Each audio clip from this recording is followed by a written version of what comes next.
Sa kotse na check ka? Oo. Sa train hindi madetect.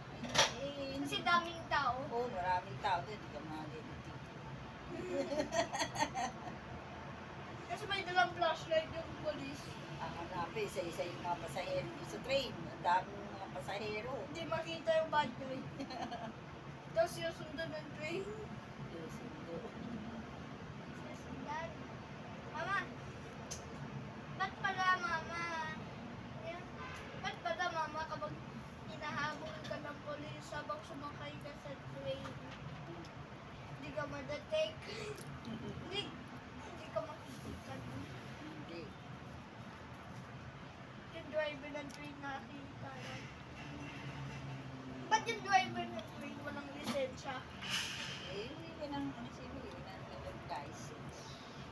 Tuloy-tuloy lang yung daan. Diretso lang sila.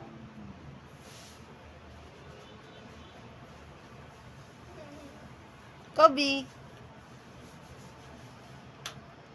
Video yan. Hi. Pero dito pa, ano man sa dati, dito pa si mama, kakain muna. Opo. Mamaya Ay, na. sabi ko sa daddy mo, pag gising ko, sige, uwi na ako. Kain pa sopas. Kakain pa ka, nagluto si AJ ng sopas. Hug mo si mama din. Hug mo si mama. Hug. Baby pa. Ang bango naman ng baby ko, kahit hindi naliligo. Siyempre. Oh. May baby pa rin. Love you.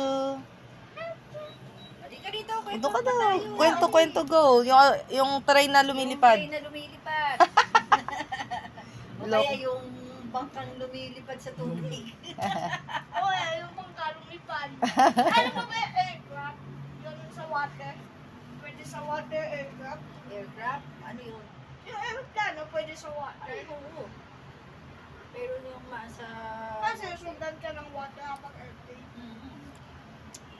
Pag umano ka doon, aagusin ka ng tubig. Malakas yung agos ng tubig sa Dito. dagat. Oo, kung saan ka dadalhin mo. Kahit malayo siya. Pag nagisimang ka, nasakay ka ng barko, nandun ka sa gitna. Paano ng kung dagat. lumipad? Pag lumipad yung barko, may pakpak na yun. Hello mo si Mama Chubby. Paano pag lumipad yung barko? Pag lumipad yung barko, nagkaroon ng pakpak. Tapos yung airplane, siya ang pupunta sa dagat. Siya ang Ganun ba yung job? ganun ba yun? Yung airplane ang pupunta sa dagat, tapos yung barko, lilipad. Diyos na tao na mga tao sa water. Oo, nasa water ka, bigla kang lilipad mo. Impossible! Tuwan-tuwa yung mga seaman doon.